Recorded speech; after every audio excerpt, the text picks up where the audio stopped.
Buenos días, amados hermanos. Les enviamos un caluroso, un afectuoso, muy afectuoso saludo desde la casa de la familia Ortiz Castillo, deseando en el Señor que se encuentren bien. El día de hoy continuamos con la serie basada en el libro de los Salmos y que lleva por nombre Gozosos en la Esperanza. El tema de hoy, basado en el Salmo 103, versos 1 al 5, lleva por nombre Vivamos agradecidos.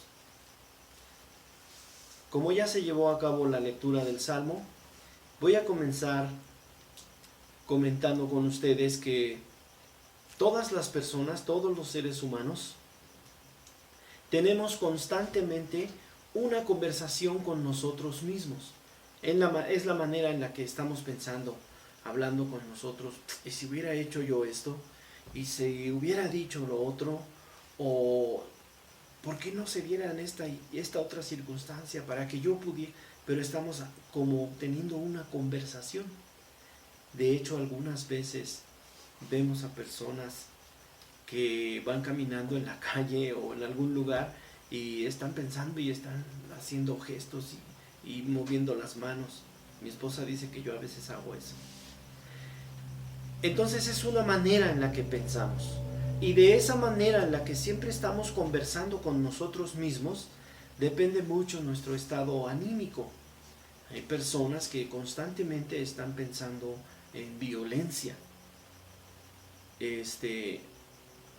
Como las películas chinas creo que sí son chinas, de Bruce Lee y otro hombre que es Jackie Chan o yo no sé, pero son personajes ficticios, pero que uno puede ver en ellos. No acabo de entender que llega una persona y entra en una habitación y sin mediar palabra ya se está dando con otro. Y después de que le da, cruza otra puerta, y se está dando con otro o con varios. Y los cineastas dicen que incluso debe llevar un cierto ritmo, los golpes y todo. Un compás de 4 tiempos, no sé. Pero son personas que constantemente están pensando violencia. También hay personas que viven sumamente preocupadas por su seguridad, pensando, ¿y si me subo al camión? ¿Y si se le poncha una llanta y se voltea?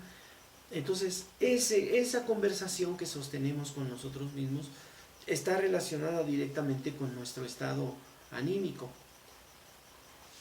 Y esto va a venir al caso más adelante.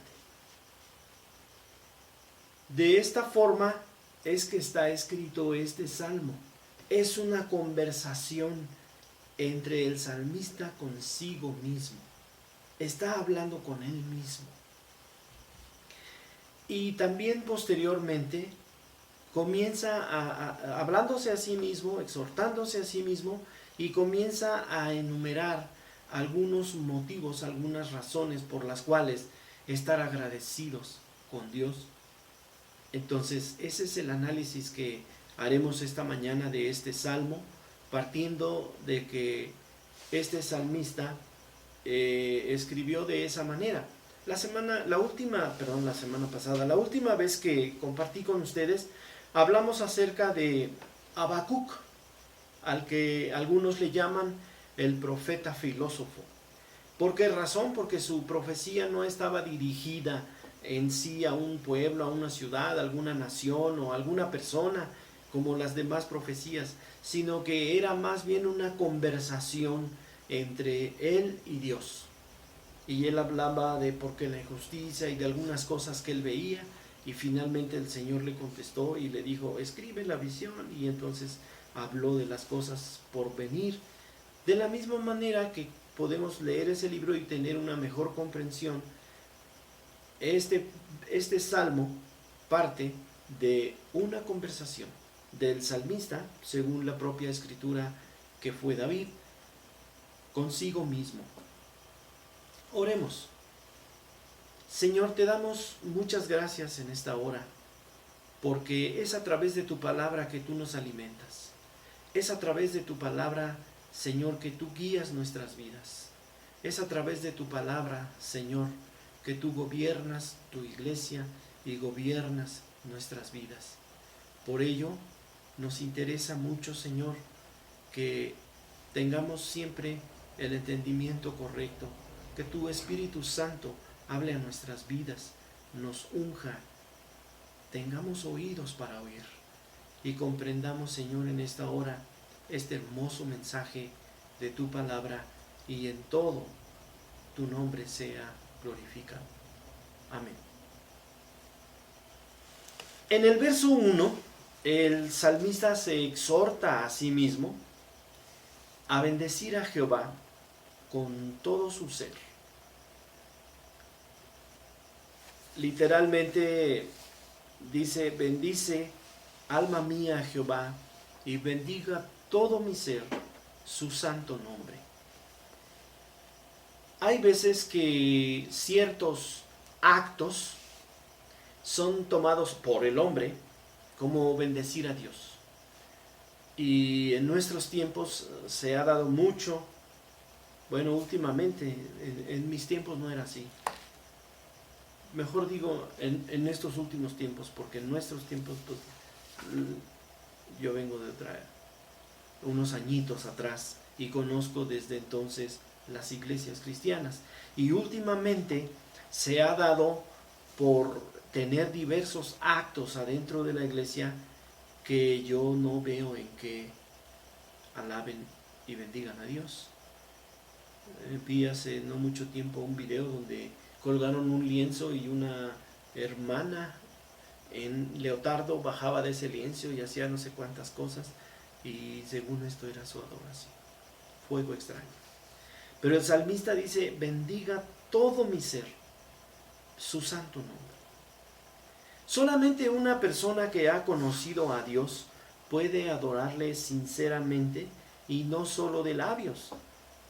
De nuestro corazón debe estar cerca de Él. El Señor Jesús se refirió y dijo: este pueblo de labios me honra. Lo que se escucha, lo que dicen suena bien, pero su corazón está lejos de mí. Y el salmista está diciendo: no, con todo mi ser. O sea, ahí va incluido mi corazón.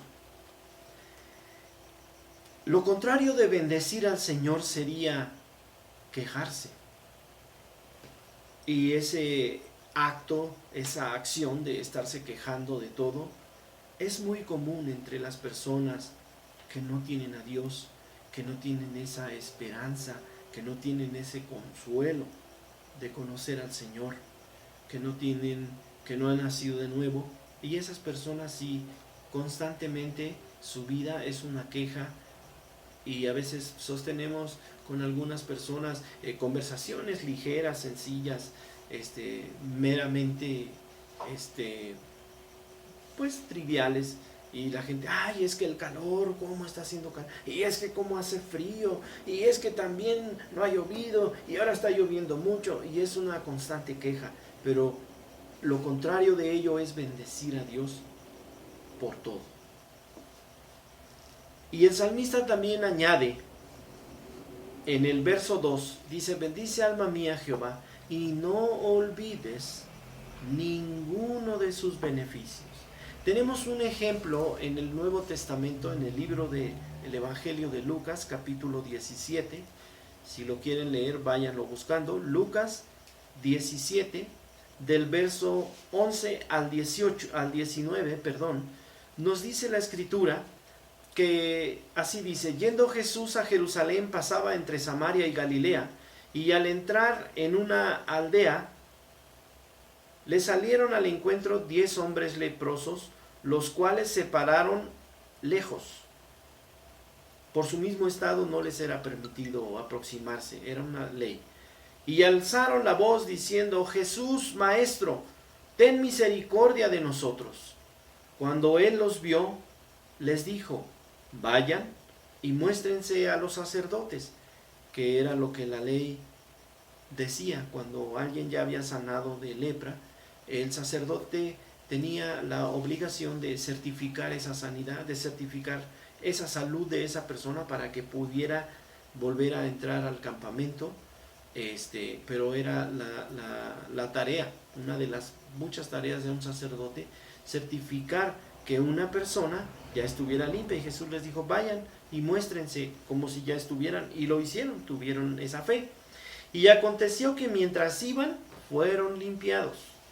Entonces uno de ellos, viendo que había sido sanado, volvió, glorificando a Dios a gran voz, y se postró en tierra a sus pies, dándole gracias, y este era samaritano. Respondiendo Jesús dijo, ¿no son 10 los que fueron limpiados? ¿Y los 9 dónde están?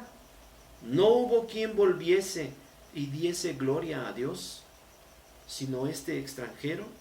Y le dijo, levántate, vete, tu fe te ha salvado. ¿A dónde estaban los otros 9 que fueron sanados?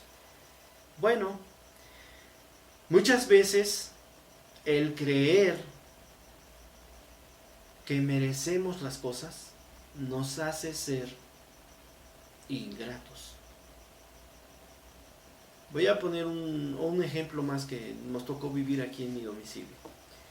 Pues yo soy servidor público y en un tiempo en la dependencia en la que trabajo solo se podía atender a las personas por citas. Tenían que agendar una cita y mucha gente no sabe usar el internet, no sabe entrar a la página de la institución para agendar su cita.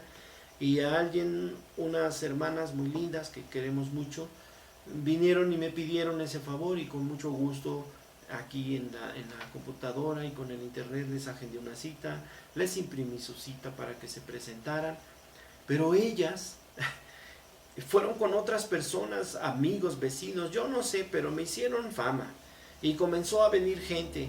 Las primeras personas que venían o varias de las personas que venían me ofrecían dinero, me decían, mire, cuando vaya yo a hacer mi trámite, voy a llevar un refresco y le voy a llevar, no, que no vea la gente que me da usted nada, le agradezco que quiera hacer eso. Y bueno, pero entonces le llevo un billetito acá, no, nada de eso. Y así, bueno, pues muchas gracias, señor. Y la mayoría de las personas se fueron agradecidas. Ya la última vez fue muy notorio que la persona llegó, tocó y le dije, hola, vengo a que me agendes una cita. Así, ordenándome. Sí, cómo no, le dije, pásate. Lo pasé, me dio sus datos y le hice todo lo referente a la cita. Y cuando terminé y le di la hoja, agarró la hoja y se salió. Ni se despidió, mucho menos me dio las gracias y mucho menos las acciones de las que habían hablado los demás. ¿Por qué? Porque él sintió, esas personas sintieron que era mi obligación, que ellos merecían eso y por eso tuvieron esa actitud. Posiblemente así pensaron los leprosos. Posiblemente dijeron, bueno, pues es un profeta, un maestro, así se refirieron a él como maestro, y nos sanó, y pues es lo menos que pudo haber hecho, pues somos hijos de Abraham, o yo no sé qué había en sus cabezas, pero creer que merecemos nos hace ingratos delante de Dios. Entonces, hay una corriente en el mundo en la actualidad en la que la gente hablan de positivismo, hablan de bueno, cuánta cosa que se ha mezclado ahora, y he oído algunos de los cosas que a veces se suben al internet y oyes a las personas que comienzan diciendo soy fulano y merezco lo mejor y merezco tener todo y esos no son agradecidos porque creen que Dios tiene una deuda con ellos, yo creo. El principal problema del hombre, el salmista comienza diciendo, bendice alma mía, Señor, y no olvides ninguno de sus beneficios. Y el principal problema que tiene todo ser humano es el pecado. Lo reconozca o no. Porque para esto hay personas que no quieren reconocer su pecado. Recuerdo que comencé a invitar a una persona a la congregación, traté de hablarle de la palabra de Dios, pero pues alguna vez tuvo la idea y habló conmigo y me dijo, ¿sabes qué? Ya no quiero venir, ya no me interesa. Me dijo, yo platiqué con mi mamá y yo le habría hablado del pecado. Y yo le había hablado de que tenía que estar a cuentas con Dios. Y esa persona me dijo, finalmente yo no he robado, yo no he matado a nadie, yo no debo nada. No estaba consciente, no quiso entender que delante de Dios era pecadora. Y simplemente dejó de ir. Y ese es el primer problema, el primer asunto, la primer gran necesidad del ser humano que trata el salmista cuando habla del Señor. Y dice, Él es quien perdona todas tus iniquidades, toda nuestra maldad, toda nuestro pecado. El hombre, según la Escritura, tiene un problema de su pecado, y el hombre, Dios, dice la Escritura también, que Dios odia al pecador. Al contrario de lo que incluso he oído en algunos púlpitos decir, y se acuñó esa frase, ahorita les digo quién la acuñó y quién la sacó, o a quién se le atribuye, pero se acuñó esa frase y ahora se repite mucho en los púlpitos, y la vas a escuchar quizá decir, Dios odia al pecado, pero ama al pecador. Pues no. Para empezar, son muchas las partes de la Biblia en las que el Señor, en la que la Biblia nos aclara y dice que Dios odia a los que practican maldad, odia al pecador. Y Dios no manda al infierno al pecado, manda al pecador. Si odiara al pecado, pues mandaba al infierno al pecado y no al pecador, pero manda al pecador. Entonces, ese es el principal problema, pero en el Señor hay perdón. En el Señor podemos tener el perdón de nuestros pecados y vivir una vida con esa paz, con esa seguridad de que en alguna parte el Señor se refirió al hombre diciéndole, ya no van a ser mis enemigos, van a ser mis amigos. Y hay quienes han malinterpretado esa amistad de la que menciona ahí, y es lo que está diciendo es, ya no te voy a odiar como odio al pecador, ahora ya no voy a tener esa enemistad contigo. Una vez que te arrepientas, que tengas el perdón de tus pecados, y a través del sacrificio de mi Hijo seas perdonado. Pero quienes han malinterpretado eso piensan que Dios es mi cuate, y hay personas que han escrito, no, y a veces estoy desayunando en la alberca y llega y platica conmigo, lo que eras, que sinceramente no tiene nada que ver con la doctrina bíblica, y se ha tomado a mal esa frase. Pero el hombre está mal con Dios mientras no se haya arrepentido de sus pecados, creído en Jesucristo como su Salvador, creído y puesto su fe en el Señor para recibir el perdón de sus pecados. Y ese es el primer asunto del que quiere tratar el salmista, y dice, ¿sabes qué? ¿Qué es lo peor que te puede pasar? Pues tu pecado. El hombre trata de negar, no quiere oír hablar del pecado. Y tristemente muchas iglesias dicen, pues si no quieres que te incomode con el pecado, te hablo de otra cosa, te hablo de que Dios es muy bueno. Pero Dios es justo y tiene que perdonar y tiene que castigar el pecado. ¿Qué pensaríamos de un juez que deja salir de la prisión a delincuentes de cuello blanco que saquearon a un país, o que se tiene la perspicacia de que sobornaron o con su dinero pudieron salir? ¿Qué se piensa de ese juez? ¿Que es bueno? ¿Por qué creemos que Dios está obligado a perdonar? Nada más porque sí. Él perdona porque descargó su ira sobre su propio Hijo, por tus pecados y los míos. La sanidad de nuestras dolencias, dice, Él es el que sana todas tus dolencias. La sanidad de nuestras dolencias siempre viene de Dios, ya sea de una forma milagrosa u ordinaria. les testifico que he sido bendecido, he sido objeto de sanidades milagrosas. Solo por citar un ejemplo, yo tenía espolones en mis pies y es una enfermedad en la que el hueso del pie de la planta crece más hacia abajo como una cuchilla, así como una cuchilla hacia abajo, y te está cortando el pie. Y yo recuerdo que en las mañanas despertaba y donde vivía tenía que bajar del dormitorio las escaleras y me agarraba de las cosas y no podía plantar mis pies. Hubo un punto en el que yo no podía estar de pie. Estaba sentado en un lugar y me agarraba de las cosas como un anciano, como alguien ya muy... No podía hacer nada. Era tan doloroso, era tan duro. Y milagrosamente el Señor me sanó. Y tengo radiografías de cómo eran mis pies y cómo son ahora. Y fue de una manera milagrosa. Y he sabido de casos, muchos.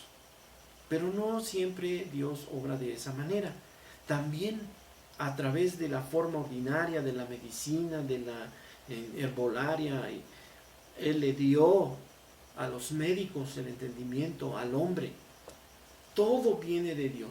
Así que si sané de una enfermedad a través de un tratamiento médico o de algún tipo de tratamiento alternativo como la herbolaria. Hablo de la herbolaria porque tengo un compañero que es herbolario y me han funcionado muchas cosas que él me ha enseñado. Pero finalmente todo ello viene de Dios. Si te curaron o te curaste con una hierba, con una raíz de una planta o lo que sea, ¿quién hizo esa hierba? ¿Y quién hizo que esa hierba te sirviera? Y si el médico te recetó un medicamento, ha habido veces que hay personas con una enfermedad y otra con la misma enfermedad y no le hace el efecto que le hizo a la otra. Entonces, todo depende de Dios. Él es quien sana todas nuestras dolencias. El que rescata del hoyo tu vida. Esta Biblia, versión 60, así lo dice. Y la Biblia de las Américas dice: Él es el que rescata de la fosa. Y otra versión, otras dicen del sepulcro. En otras palabras, Él te libra de la muerte. Él es el que te libra de la muerte. Y muchas veces hemos estado en peligros. Hasta por salud hemos estado, un servidor, tuve en principio de este año, tuve COVID, y por el antecedente de mi salud, de ser diabético y ser hipertenso, pues pertenezco a ese grupo de personas que es más probable que no sobrevivan al COVID. Y no tomé un tratamiento, no fui al médico y me dijo tómate esto y esto, solamente estuve en casa, solamente estuve con algunos cuidados y clamando y dependiendo del Señor, y Él me sanó. Él rescató del hoyo mi vida. Era lo que me esperaba, pero el Señor tuvo misericordia. Y muchas veces el Señor nos ha librado de la muerte. Sales de la casa y no sabes que si hubieras salido 5 minutos antes hubieras estado tal vez en un accidente y hubieras perdido la vida. Pero el Señor es quien nos da la vida y nos vamos a morir el día, la hora, el minuto y el segundo que Él así lo determina. Dice que Él es el que te corona. El que te corona de favores y misericordias. Sinceramente he leído este salmo, ha sido uno de mis favoritos toda mi vida, de los salmos que me alientan, que me han conmovido hasta las lágrimas, más de una vez su lectura. Pero esto de que te corona no lo entendía yo bien. Y no es otra cosa que sus beneficios, su bendición, nos confieren honra y dignidad, pues somos amados, y favorecidos por el Rey del universo. Esa es esa corona, esa dignidad que nos da ser sus hijos y saber que nuestras vidas están en sus manos y de ahí nadie las va a poder arrebatar. El libro de Santiago, capítulo 1 y verso 17 dice: toda buena dádiva y todo don perfecto desciende de lo alto, del Padre de las luces, en el cual no hay mudanza ni sombra de variación. Había un canto cuando yo era niño, mi contexto es Pentecostés, y cuando era niño había un canto precioso que me encantaba y decía: todo lo bueno que tengo lo he recibido de Dios, me ha dado todo en su gracia, me ha dado todo en su amor, por eso con toda el alma quiero alabarte, Señor. Cuando te conocí, yo recibí de ti la más gloriosa bendición, yo recibí de Dios la grande salvación, por eso soy feliz en él. Describe todo esto, ¿verdad? Y es muy bello ese canto. Entonces, amados hermanos, como conclusión, no desfallezcamos en nuestro caminar con el Señor, sabiendo que nuestras vidas están en sus manos y de ahí nadie las va a poder arrebatar. Estemos contentos con ese Dios que nos ha dado todo. Estemos agradecidos. Digámonos todos los días en esa conversación que tenemos: alma mía, bendice al Señor, agradécele todo lo que tienes, porque no somos como aquellos que piensan que todo se merecen, y que no son agradecidos, son ingratos, pero somos como los que reconocen que no merecen nada, que lo único que merecemos es el castigo eterno. Sin embargo, Él perdona nuestras iniquidades, Él nos bendice todos los días, Él nos da todo lo necesario. En mis oraciones siempre le agradezco: Señor, me das todo lo que necesito y más, mucho más, a veces para compartir, lo cual también es una gran bendición. Amados hermanos, muchas gracias por haber escuchado este mensaje. Si hay entre mis oyentes alguien que no tiene ese perdón, busca a Dios de todo tu corazón, cree en el Señor Jesucristo y serás salvo. Amén.